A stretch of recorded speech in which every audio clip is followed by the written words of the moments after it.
केन्द्रीय संस्कृत विश्वविद्यालयस्य मुक्तस्वाध्यायपीठस्य शृङ्गेरी स्वाध्याय केन्द्रस्य प्रस्तुतिः स्वाध्यायपाठः ध्वनिपाठः। राष्ट्रीय संस्कृत संस्थानस्य मुक्तस्वाध्यायपीठस्य ध्वनिपाठे स्वागतं व्याहरामि। विषयः साहित्यदर्पणस्य द्वितीयः परिच्छेदः, तृतीयः ध्वनिपाठः।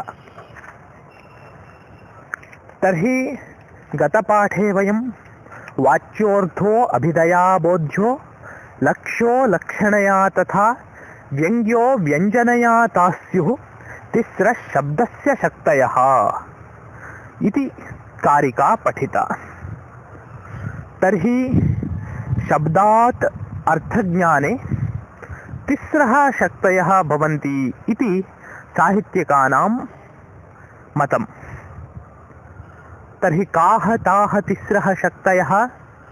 अभिधाशक्तिः, लक्षणाशक्तिः, व्यञ्जनाशक्तिः इति।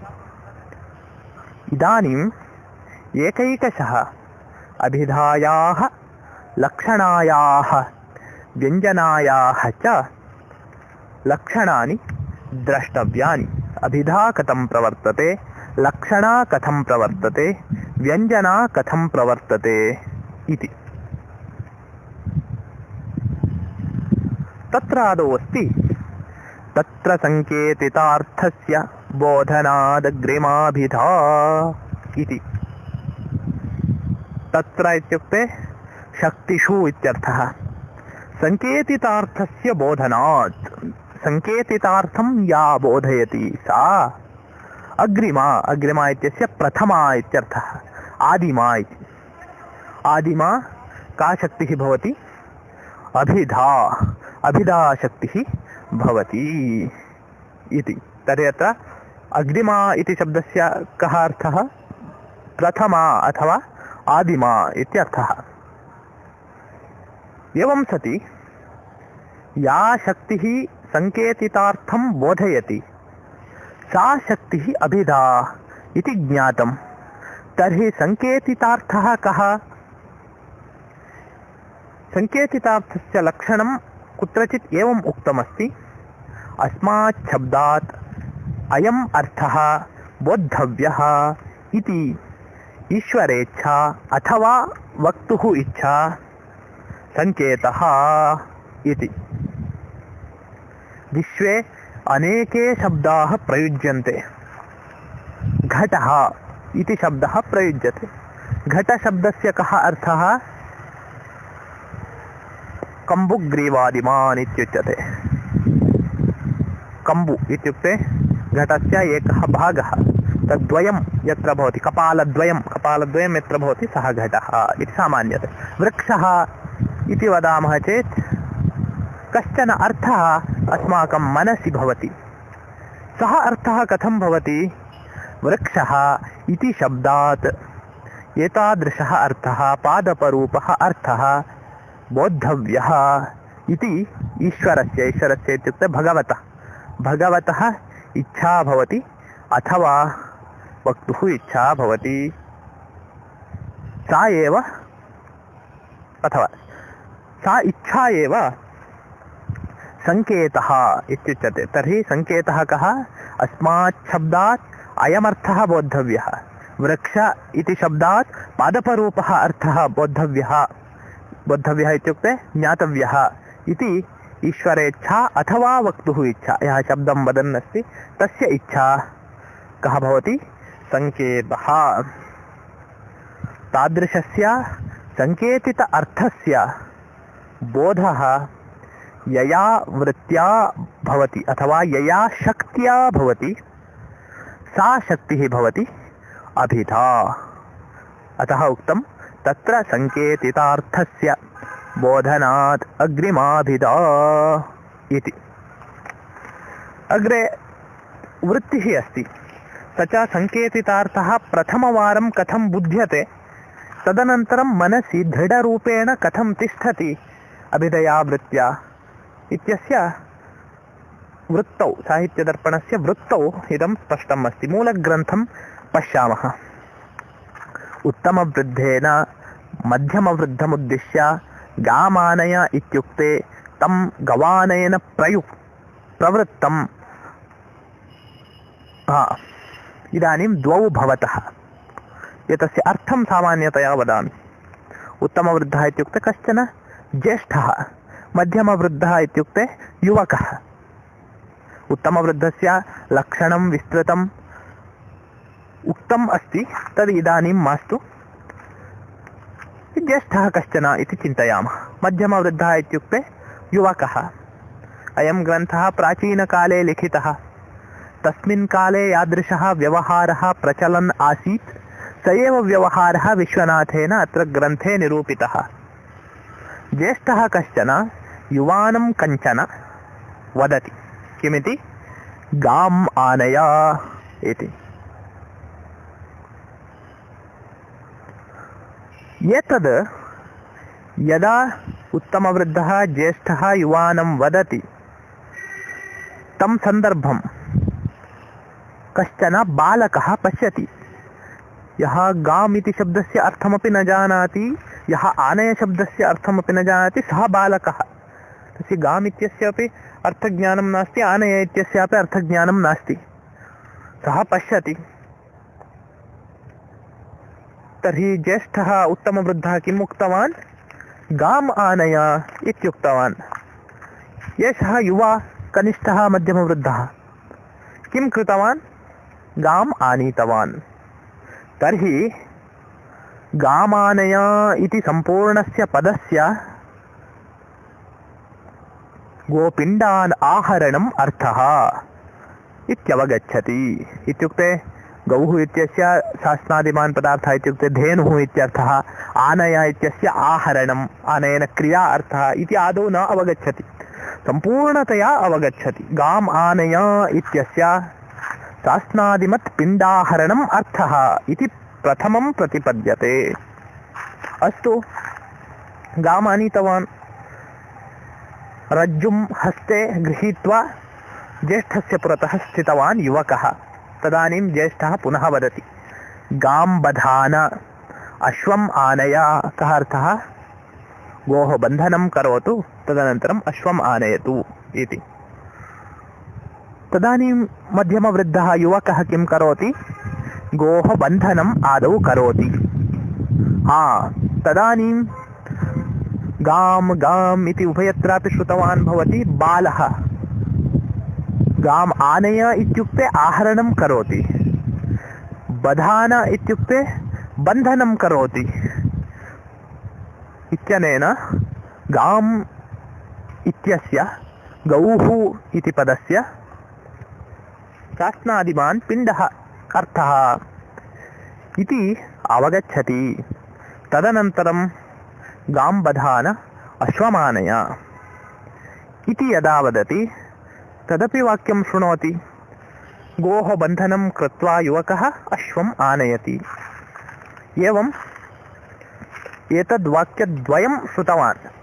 किं वाक्यद्वयम्? एकं तु गामानय इति, गाम् आनयति, तदनन्तरं गां बधान अश्वमानय इति वाक्यं शृणोति। इति आवाप उद्वापाभ्याम् इति अस्ति मूलग्रन्थे। तत्र भवतां सन्देहः स्यात्, प्रथमवारम् अयं शब्दः श्रुतः इति। आवापः इत्युक्ते स्थापनम्, उद्वापः इत्युक्ते निष्कासनं। गाम् आनय इत्यत्र पुनः गां बधान इत्यत्र गाम् इति शब्दः समानः, आनय इति शब्दः निष्कासितः। कः शब्दः योजितः? कस्य शब्दस्य आवापः कृतः? बधान इति शब्दस्य। एवमेव गां बधान अश्वम् आनय इत्यत्र गोशब्दस्यापि निष्कासनं कृतं, बधानशब्दस्यापि निष्कासनं कृतम्। अश्वम् इति शब्दः योजितः, आनय इति शब्दश्च योजितः। इति आवाप उद्वापाभ्यां शब्दस्य निष्कासनस्थापनाभ्यां बालः अस्य वाक्यस्य शास्नादिमत् पिण्डाहरणमर्थः इति प्रथमं प्रतिपद्यते। तदनन्तरञ्च आवापोद्वापाभ्यां गोशब्दस्य शास्नादिमान् अर्थः आनय शब्दस्य च आहरणम् अर्थः इत्यवधारयति इति मूलग्रन्थे अस्ति। तस्य अयमर्थः। तर्हि बालकः इदानीम् ईश्वरस्य इच्छां गृहीतवान्। ईश्वरस्य इच्छा का? गौः इति पदोच्चारणेन यः शृणोति सः शासनादिमान् पिण्डः इत्यर्थम् अवगच्छेत् इति। ईश्वरस्य इच्छां बालः अवगतवान्। गाम् इति वदति चेत् बालः शासनादिमान् पिण्डः इत्यर्थं मनसि धारयति इति। एवम् आवाप उद्वापाभ्यां शब्दानाम् अथवा ज्येष्ठव्यवहारेण प्रथमवारं कस्यचित् शब्दस्य अर्थज्ञानं भवति। क्वचित् प्रसिद्धपदसमभिव्याहरात् मूलग्रन्थे अग्रे अस्ति, पश्यामः। क्वचित् प्रसिद्धपदसमभिव्याहरात् यथा इह प्रभिन्नकमलोदरे मधूनि मधुकरः पिबति इत्यत्र मधुशब्दस्य अर्थद्वयमस्ति। मधुः इत्युक्ते वसन्तमासः, मधु इत्युक्ते मधुरपुष्परसः इत्युक्ते हनी इत्यर्थ। आङ्ग्लभाषायां हनी इत्युच्यते, कन्नडभाषया जेनु इत्युच्यते, मधु इत्युच्यते संस्कृतभाषया। मधुशब्दस्य अपरः अर्थः कः? वसन्तमासः इत्यर्थः। इह प्रभिन्नकमलोदरे मधूनि मधुकरः पिबति। प्रभिन्नकमलोदरे इत्युक्ते विकसितकमले मधुकरः मधूनि पिबति, पुष्परसं पिबति। तर्हि अत्र मधुशब्दस्य कः अर्थः इति प्रथमं यः वाक्यं शृणोति सोऽपि अवगच्छति।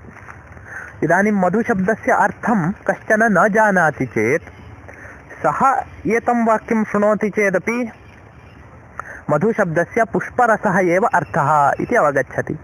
अत्र प्रक्रिया पूर्वतनप्रक्रिया नास्ति। ज्येष्ठस्य व्यवहारं न दृष्टवान्, शब्दानां परिवर्तनं न दृष्टवान्, तथापि सङ्केतम् अवधारयति। मधूनि इत्यस्य तु पुष्परसः अर्थः इति ईश्वरेच्छां जानाति। तत् कथं? प्रसिद्धपदसमभिव्याहरात्। किं प्रसिद्धपदमस्ति अत्र? मधूनि मधुकरः पिबति इति। किं मधुकरः भ्रमरः वसन्तमासं पातुं शक्नोति वा? नास्ति खलु। पुष्परसम् एव पातुं शक्नोति इति कृत्वा मधुशब्दस्य पुष्परसः अर्थः इति अर्थम् अवधारयति इति। एवञ्च अन्येन क्रमेण अपि नूतनशब्दस्य सङ्केतितार्थं कश्चन जानाति। तत् कथं? क्वचिच्च आप्तोपदेशात् इति मूलग्रन्थे अस्ति। मूलग्रन्थं पश्यामः। क्वचिच्च आप्तोपदेशात् यथा अयम् अश्वशब्दवाच्यः इति। तर्हि कश्चन आप्तः इत्युक्ते यथार्थवक्ता इति न्यायशास्त्रे अस्ति। आप्तः किं वदति? अश्वः इति अयं वाच्यः। अश्वं दर्शयित्वा वदति अश्वः इति एतस्य नाम इति। एवम् आप्तशब्दात् अत्र प्रसिद्धपदसमभिव्याहारः नास्ति। कश्चन उक्तवान्, एषः बालः अङ्गीकरोति इति प्रक्रिया अस्ति। एवं तर्हि सङ्केतितार्थस्य ग्रहणं त्रिधा भवितुं शक्यते। कथं? वृद्धव्यवहारदर्शनात्, प्रसिद्धपदसमभिव्याहरात्, आप्तोपदेशात् इति। तर्हि सङ्केतस्य ग्रहणं कुत्र भवति इति संशयः भवति। अस्माकं तु इदानीं न स्यात् सङ्केतग्रहणम् इत्युक्ते किम् इत्येव कदाचित् अस्माकं कल्पना न स्यात्। अग्रे पठिष्यामः चेत् स्पष्टं भवति। पङ्क्तिं पश्यामः। सङ्केतो गृह्यते जातो गुणद्रव्यक्रियासु च इति। जातिः का, गुणः कः, द्रव्यं किं, क्रिया का इत्यादिकं सामान्यरूपेण अस्माभिः इदानीं ज्ञातव्यं। तदानीम् एतस्य स्पष्टता भवति। अत एव एतस्य विवरणमपि मूलग्रन्थे एव दत्तमस्ति। मूलग्रन्थपङ्क्तिः का अस्ति? जातिः गोपिण्डादिषु गोत्वादिका इति गोत्वम् इत्युच्यते। गोत्वम् इत्युक्ते विश्वे विद्यमानासु सर्वासु गोषु समानरूपेण या भवति जातिः सा जातिः का गोत्वजातिः इति। गोत्वजातिः इत्युच्यते। नित्यमेकम् अनेकगतम् इति। नित्यं सा गोत्वजातिः कदापि न विनश्यति। एका गौः मृता चेत् अपरा गौः अस्ति, अतः गोत्वं तथैव तिष्ठति। जातेः नाशः नास्ति, अतः नित्यं सामान्यम् इति। सामान्यमेव जातिः, नित्यं सामान्यम् इति वदति। अतः नित्या जातिः गोत्वं जातिः इति। जातिः गोपिण्डादिषु गोत्वादिका। गुणाः, गुणान् वयं जानीमः। 24 इति न्यायशास्त्रे उच्यते। रूपरसगन्धस्पर्शसङ्ख्यापरिमाण इत्यादिकं 24 सन्ति।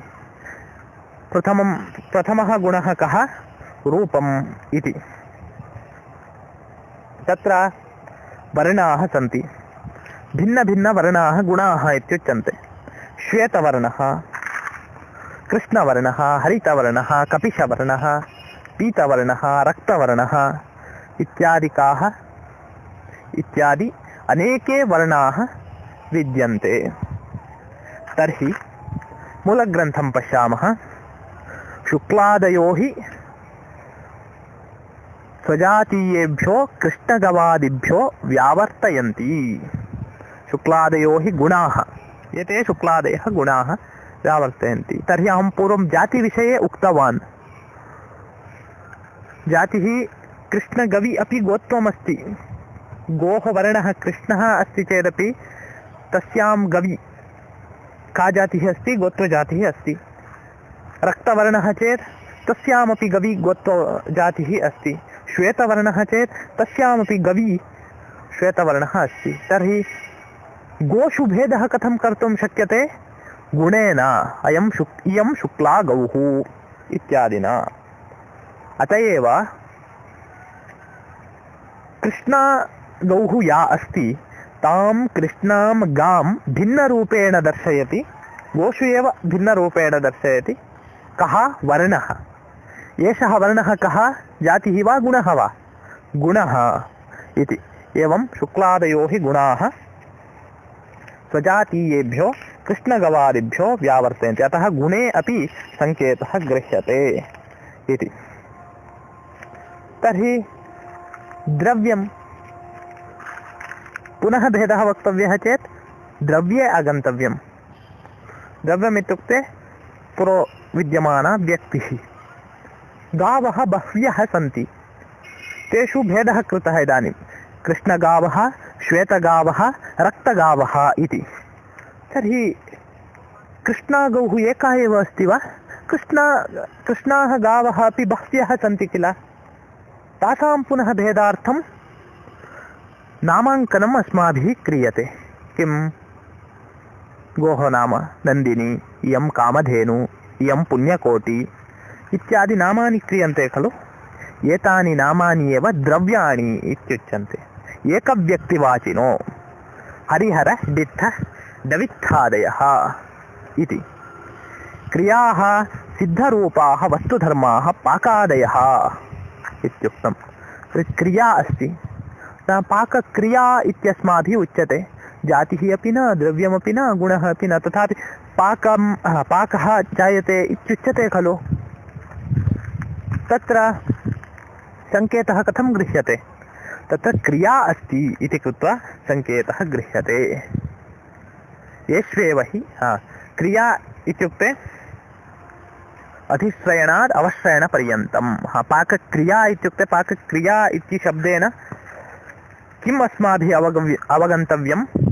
अधिश्रयणादि। यदा पात्रं चुल्याः उपरि स्थाप्यते, अग्नेः उपरि स्थाप्यते, ततः तस्मात्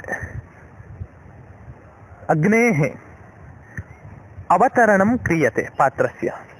आदौ पात्रम् अग्नेः उपरि स्थाप्यते, चुल्याः उपरि स्थाप्यते, अन्ते च चुल्याः अधः अवरोहणं क्रियते। एवम् अधिश्रयणं यदा भवति ततः आरभ्य अवश्रयणपर्यन्तम् इयं क्रिया प्रचलन्ती भवति इत्यस्माभिः ज्ञातव्यम् इति सङ्केतः चतुर्विधः। तर्हि सङ्केतस्य चत्वारः भेदाः के? जातिः, द्रव्यं, जातिः, गुणः, द्रव्यं, क्रिया इति। अत्र जातिः इति स्त्रीलिङ्गे, गुणः इति पुल्लिङ्गे, द्रव्यम् इति नपुंसकलिङ्गे, क्रिया इति पुनः स्त्रीलिङ्गे। इदमपि सम्यक्तया परीक्षायाम् अथवा लेखनीयं, ज्ञातव्यञ्च। एवम् अन्तिमा एका पङ्क्तिः अस्ति अत्र। येष्वेव हि व्यक्तेः उपाधिषु सङ्केतो गृह्यते न व्यक्तौ आनन्त्याद् व्यभिचाराच्च इति। व्यक्तेः उपाधिः यः अस्ति तत्रैव सङ्केतः गृह्यते, न तु व्यक्तौ। इदानीं गाम् आनय इति। गोशब्देन कः अर्थः अवबुद्धः? गौः इत्यर्थः अवबुद्धः। तर्हि कथं सः अर्थः अवबुद्धः? गोत्वजातिं दृष्ट्वा एव। जातेः दर्शनम् अक्षिभ्यां कर्तुं न शक्यते, तथापि गोत्वजातिं मनसि निधाय इयं गौः इत्यस्माभिः उच्यते। नो चेत् किं भवति? आनन्त्याद् व्यभिचाराच्च इत्यर्थः इदानीम् उच्यते, श्रोतव्यम्। व्यभिचारः भवति कथम्? अत्र बालकः एकां गां दृष्ट्वा इयं गौः इति बुद्धिम् इति अर्थं बुद्धौ धारयति। पुण्यकोटिः गौः इति चिन्तयन्तु, गृहे विद्यमाना पुण्यकोटिः गौः। तर्हि तस्य मनसि किं तिष्ठेत्? पुण्यकोटिः एका एव गौः, अन्या गौः मार्गे कामधेनुः लब्धा चेत् सा गौः न। सः एव बहु पठित्वा अमेरिकां गच्छति कदाचित्। तत्र कश्चित् वदति गाम् आनय इति। इदानीन्तनकाले पठित्वा अमेरिकां गच्छन्ति चेत् गवानयनं करणीयं भवति इति नास्ति, तथापि कल्पनां कुर्वन्तु। तदानीं सः गौः अत्र नास्ति, भारते मम गृहे अस्ति इति वदेत्। पुरतः गौः विद्यते चेत् किमर्थं? यदि सः व्यक्तौ, गोव्यक्तौ सङ्केतम् अवधारयति, तर्हि तस्य मनसि गोशब्दस्य अर्थः कः?